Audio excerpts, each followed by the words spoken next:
Super. Merci beaucoup. En fait, en milieu de centre d'hébergement et de soins de longue durée ou CHSLD au Québec, les acteurs sont confrontés au quotidien à des situations éthiques complexes de fin de vie. Approfondir la compréhension de la diversité de ces expériences prend d'abord racine dans des images, des paroles, comme celle de Jérôme, un membre de l'équipe psychosociale et de réadaptation en CHSLD que j'ai rencontré sur le terrain. Tu ne le sais pas encore quand tu viens travailler en CHSLD qu'il y a des soins palliatifs et des choses confrontantes sur la fin de vie, me dit Jérôme. Pour nous, c'est dur parce que tu souffres en fait, toi. Tu souffres leur souffrance aux résidents. Et donc, quand tu es plus capable de donner cette humanité, de valoriser leur dignité, c'est là où ça devient des mauvais soins. La voix de Jérôme nous donne un premier aperçu de l'une des formes de souffrance telles que racontées par les soignants de cette étude.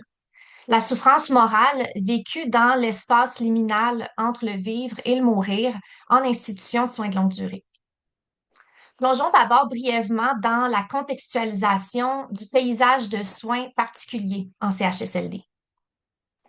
Le centre d'hébergement et de soins de longue durée a la spécificité d'avoir à concilier des mondes aux objectifs distincts en un seul lieu, domestique et médical, de l'hébergement et du soin, à l'intérieur de logiques marchandes et institutionnelles. C'est un milieu touché par plusieurs transformations sociétales.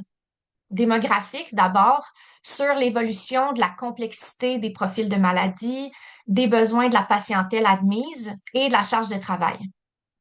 Organisationnel ensuite, sur le plus récent changement de gouvernance dans les milieux, les taux de roulement de personnel et les contraintes de ressources disponibles, autant humaines, temporelles, matérielles, pour répondre aux besoins. Il faut savoir que le milieu des CHSLD au Québec a vécu une crise pandémique sans précédent dans les dernières années face à des mourir et des conditions de soins en fin de vie traumatiques qui continuent aujourd'hui de marquer les esprits des soignants qui l'ont vécu. L'un des défis en CHSLD repose sur cet espace liminal ou d'entre-deux, du vivre et du mourir. Ils s'entremêlent physiquement au sein des mêmes espaces, mais ont tendance conceptuellement à être séparés comme antithétiques plutôt que joints sous une même trajectoire. Pour la quasi-totalité des résidents admis, le CHSLD sera leur dernière demeure. Paradoxalement, les soins palliatifs et de fin de vie restent souvent un non-dit du soin de longue durée, une source de confusion sur leur nature et leur présence. On observe que les soins palliatifs et de fin de vie sont compris, définis, perçus de manière souvent contradictoire, autant chez les résidents et les proches interrogés dans le cadre de cette étude, mais aussi d'un soignant à l'autre. Ils expriment tantôt l'absence ou l'intégration de ces soins, leur incompatibilité avec le soin de longue durée ou leur indifférenciation. Il y a donc d'importantes limites tant dans la formation que dans l'accès et la formalisation d'une approche palliative et de soins de fin de vie opportune et adaptée en milieu institutionnel de soins de longue durée. Les tensions éthiques qui émergent entre le vivre et le mourir prennent racine dans l'ambiguïté qui caractérise le soin de longue durée. C'est un soin qui est intrinsèquement incertain, le plus souvent pour des résidents âgés avec troubles neurocognitifs majeurs, une forte perte d'autonomie ou des limitations physiques et de multiples comorbidités chroniques. Il se développe alors dans une zone grise de consentement, d'aptitude, de vulnérabilité, de doute, tant sur le plan médical que du personhood ou de la reconnaissance identitaire de la personne devant soi. Tout ça sans surinvestiguer ni surintervenir à l'intérieur d'une philosophie du care. Et donc, la négociation de la relation de soins sous sa forme triadique, qui inclut les proches, occupe une place très importante. Ajouté à ça, il y a tous les questionnements par rapport à l'imprévisibilité de la fin de vie elle-même en CHSLD, ses subjectivités, son absence de guide de conduite clair. Ce sont donc des soins qui nécessitent et produisent un travail émotionnel important au cœur de cette ambiguïté-là. Maintenant, ce paysage de soins particuliers forme un assemblage propice au développement d'injonctions contradictoires entre la réalité, qui est marquée de plusieurs contraintes institutionnelles, demandes, pratiques normatives, et l'idéal du soin, de ses moralités, de ses valeurs profondes. Cet écart ou cette dissonance entre le réel et l'idéal, c'est ce qu'on appelle les sophismes du soin. Les situations de tension, de dilemme éthique, desquelles peuvent émerger une détresse morale ponctuelle ou une blessure morale plus durable dans le temps, qui sont deux dimensions de la souffrance morale. Dans ce cas-là, le soignant ne peut pas effectuer ce qu'il considère comme la bonne action ou prendre la bonne décision morale dans une situation donnée en raison d'obstacles, d'obligations, de contraintes du travail de soins qui l'en empêchent. On est donc face à un terreau fertile pour plusieurs questionnements éthiques. Que se passe-t-il quand plusieurs vérités du soin entrent en collision? Quand de multiples conceptions du bien et du bon coexistent, même compétitionnent? Et quand plusieurs lignes d'action morale possibles s'entremêlent, ce qui oblige à choisir entre le moindre mal et ce qui fait en sorte que même de bonnes intentions ou actions peuvent au final causer du tort et de la souffrance morale. Dans la recherche sur les préoccupations, les expériences et la détresse morale de soignants, il y a un angle mort majeur qui nécessite d'être investi davantage. La prise en compte de l'écosystème relationnel soignant en CHSLD, y compris le personnel de proximité. Contrairement à d'autres milieux cliniques, les préposés aux bénéficiaires constituent la majorité de l'équipe en CHSLD. Ils passent le plus de temps avec les résidents à réaliser la majorité des soins quotidiens en développant des liens de confiance étroits dans la durée. Ils peuvent donc eux aussi être fortement affectés par les décisions médicales et les dilemmes éthiques cliniques vu ce rôle-là de proximité. Il faut considérer que c'est un rôle relationnel qui tend à être marginalisé par rapport aux cliniques dans une culture institutionnelle qui est hautement hiérarchisée et qui est ancrée dans un paradigme biomédical dominant. Dans ce contexte-là, l'accès à un soutien éthique formel pour ce personnel-là est limité et variable, que ce soit en termes de pouvoir activement participer puis être impliqué au processus éthique décisionnel ou d'être accompagné face au mourir et au deuil quotidien répété. Sachant ça, c'est nécessaire d'explorer plus profondément les enjeux liés à la diversité des expériences de souffrance, particulièrement en présence de moralités divergentes dans des fins de vie potentiellement conflictuelles en CHSLD. Pour ce faire, cette étude doctorale anthropologique a utilisé une méthodologie ethnographique menée dans deux modèles d'établissement de soins de longue durée québécois, soit un centre d'hébergement et de soins de longue durée et une maison des aînés. Pourquoi l'ethnographie en santé? Bien, c'est une méthode qui permet d'intégrer un milieu dans la durée pour vivre les réalités quotidiennes et les comprendre de l'intérieur avec un petit nombre d'acteurs en profondeur. Ça permet donc de dépeindre les dynamiques sociales de la pluralité des expériences morales et cet écosystème interactionnel qui les façonne. Penser la souffrance d'une perspective anthropologique, c'est poser un regard sur la diversité et la complexité d'un vécu humain holistique et relationnel. Un vécu qui est culturellement et socialement situé, qui est influencé par des valeurs, pratiques, normes, institutions, qui non seulement le chargent de sens, mais révèlent différentes structures sociales et manières d'être au monde. Les données discutées ici ont été collectées durant la première phase de la recherche entre juin 2024 et août 2025 dans un CHSLD de la banlieue montréalaise. C'est un centre qui présente une diversité socioculturelle importante et qui héberge environ 230 résidents. Ce qui a d'abord été mené, ce sont des observations générales pendant environ 5 mois sur 9 unités de soins, de jour et de soir, accompagnées d'entretiens informels avec les personnes rencontrées, donc autant soignants, résidents et proches. Ça a été suivi par de l'observation participante plus approfondie, sous la forme de shadowing ou d'accompagnement, auprès de 6 soignants jusqu'à saturation des données. Finalement, des entretiens individuels semi-dirigés ont été conduits d'une durée de 1 à 3 heures chacun avec 34 collaborateurs. Ça comprenait résidents sans troubles neurocognitifs majeurs, proches aidants et 20 membres du personnel, c'est-à-dire médecins, infirmières praticiennes spécialisées, infirmières auxiliaires, préposés aux bénéficiaires, gestionnaires et professionnels psychosociaux et de réadaptation. C'est une étude exploratoire qui a mobilisé une démarche déductive ascendante, c'est-à-dire que l'objectif était d'interroger largement le vécu quotidien des collaborateurs en s'orientant ensuite au fil des premières analyses concomitantes et par comparaison constante vers les enjeux qui se dégageaient comme particulièrement importants au travers des collaborateurs sur le terrain.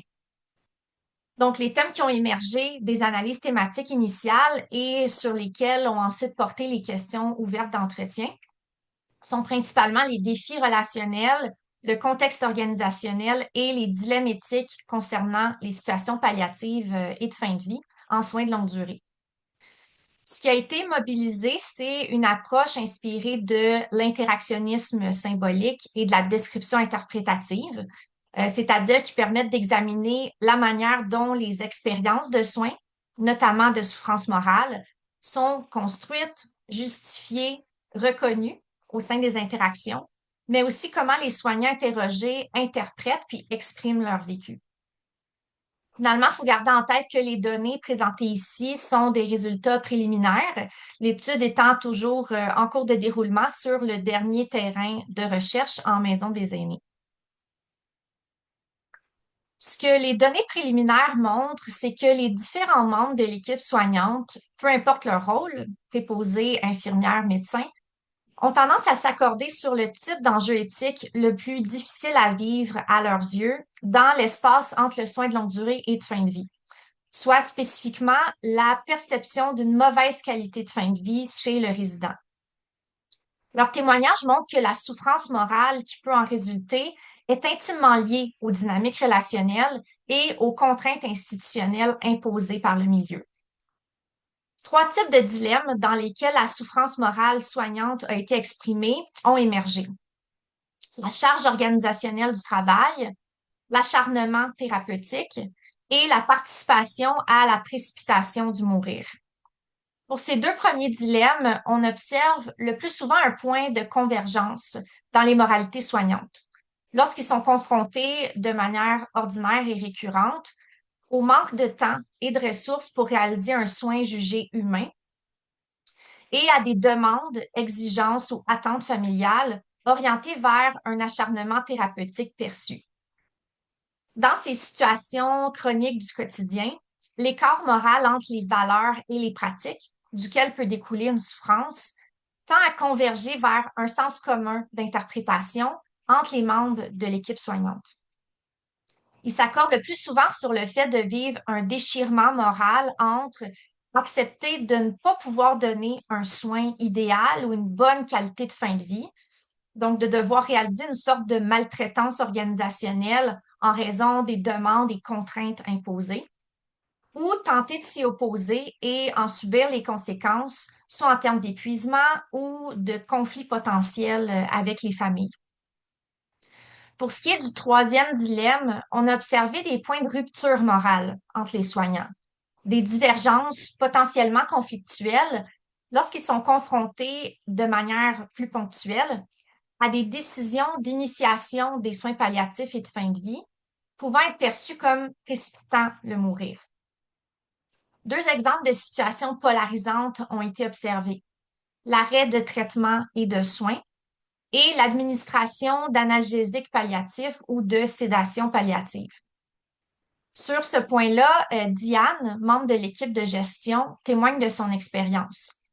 Elle dit: le personnel a peur de donner le protocole de détresse respiratoire. Il y a du monde ici qui ne veulent pas le donner parce qu'ils disent: si je le donne, le résident va mourir. Donc, c'est ancré dans la tête, c'est moi qui vais donner le protocole, il va mourir après, ça va être de ma faute s'il meurt. Comme on va le voir à l'aide d'une situation ethnographique observée sur le terrain, Quand les moralités divergentes mobilisées pour négocier les dilemmes éthiques se heurtent, elles peuvent aller jusqu'à fragmenter les équipes qui sont alors prises dans des mondes moraux conflictuels entre les trajectoires de soins palliatifs et de longue durée. Donc, la situation ethnographique concrète présentée ici, qui a été vécue de manière particulièrement douloureuse par les soignants de l'équipe, concerne une décision d'arrêt de traitement et de soins, y compris d'alimentation et d'hydratation assistée, pour un résident avec troubles neurocognitifs majeurs. C'est une situation qui a été représentée comme une alternative ou une zone grise de l'aide médicale à mourir et qui a créé un profond conflit entre les soignants de l'équipe. Donc, je présente ici deux évaluations morales de la situation chez les soignants membres de l'équipe. La première évaluation morale qui a guidé le processus décisionnel positionne le retrait d'intervention prolongeant ou maintenant la vie comme une délivrance de la souffrance du résident. La souffrance qui prime ici dans les représentations soignantes exprimées, c'est la souffrance identitaire du résident. La souffrance perçue du soi passé, pré-inaptitude, face à une mauvaise qualité de fin de vie dans le présent, qui est conçue comme un acharnement immoral. Ce qui ressort de ces témoignages-là, c'est la souffrance pour le soignant de ne pas pouvoir donner une fin de vie jugée digne selon ses propres critères, c'est-à-dire souvent qu'il puisse suivre son cours naturel plutôt que de repousser les limites de l'hyper-biomédicalisation artificielle de la fin de vie. Stéphane, membre du personnel médical, témoigne de son ressenti. Il me dit, quand tu écoutes la famille te raconter que dans ses valeurs prédémentielles, le résident n'aurait jamais voulu être dans cet état-là, être en vie dans un tel contexte, ben je me dis, le résident pré-inaptitude, est-ce qu'il aurait dit, j'en veux pas de cette vie-là pour moi? Ma façon de voir les choses, c'est que ça génère de la souffrance aux résidents pré-inaptitude. Moi, mon objectif, c'est que ces patients-là aient ce qu'il leur reste de vie et une mort la plus digne possible. C'est la vie qui a perdu un peu de sa dignité vers la fin du parcours quand tu es rendu en CHSLD. Mais pour moi, les bons soins suffisent pas à faire de ta vie une vie qui vaut la peine d'être vécue. C'est pas moral parce que faire tout peut entraîner de la souffrance importante. Puis en parlant de l'opposition au sein de l'équipe soignante, quand tu t'investis, pas juste médicalement, mais je m'investis personnellement et humainement, je pense que c'est encore plus dur de vivre quelque chose comme ça. J'ai envisagé de changer d'étage de CHSLD, d'arrêter complètement le CHSLD. Je le fais parce que je pense que j'apporte quelque chose, tu comprends? J'ai beaucoup pleuré. Dans la seconde évaluation morale chez les membres de l'équipe soignante, le retrait d'intervention prolongeant ou maintenant la vie est interprété comme une cause de souffrance, comme une déresponsabilisation, un abandon du résident ou une précipitation du mourir. Ce qui est exprimé dans cette évaluation morale-là, c'est la primauté du soi présent, du résident côtoyé au quotidien et de ses volontés post-inaptitude perçues. La souffrance du résident qui est conçue ici, elle est physique et psychologique, comme une conséquence de la soustraction de ses soins et besoins et d'une ingérence perçue comme immorale sur sa fin de vie. Rose, qui est soignante de proximité, explique: le résident, c'était pas quelqu'un pour nous de souffrant. J'essaie d'oublier, sortir de ma tête parce que c'est des cauchemars. Faut pas oublier que chaque personne qui entre dans le milieu de la santé pour une raison veut aider. J'allais pas être responsable, laisser partir le résident avec ça sur ma conscience. Parce que le docteur a pas besoin de retourner dans la chambre. Quels soins il va lui donner? C'est pas lui qui est avec le client, c'est tous les PAB, infirmières, auxiliaires qui sont avec lui. Sa collègue Yasmine ajoute: il y a des limites où je vais pas déroger à mes valeurs. Parce que c'est moi-même, ma personne, qui je suis. Sinon, je pourrai plus jamais me regarder dans le miroir. Même si la personne l'a écrit, non, je ne peux pas donner la mort à quelqu'un, que ce soit actif ou passif. Comme là, l'arrêt d'alimentation, on sait que ça va venir dans un certain délai, je ne peux pas. Moi, je suis là pour soigner. Je suis pas là pour abréger la vie de qui que ce soit. Pour moi, un soignant est là pour la continuité de la vie. À partir du point de vue des collaborateurs, sur quelle base ces souffrances et moralités conflictuelles décrites se sont-elles construites? En surface, les valeurs exprimées par les soignants pour justifier leur position morale se rejoignent. On parle de dignité, confort, humanisme, absence de souffrance, mais aussi caractère sacré de la vie et meilleur intérêt du résident sont tous évoqués de manière centrale dans les entretiens. Plus profondément, ce qui est en jeu, c'est plutôt la reconnaissance de la polysémie de ces valeurs qui sont au cœur de la philosophie palliative. Les manières différentes, parfois même opposées, de les définir, de leur donner sens. Malgré leur statut professionnel et leur contexte socioculturel varié, les soignants interviewés s'appuient sur un entremêlement de facettes de leurs identités pour ancrer leur évaluation morale.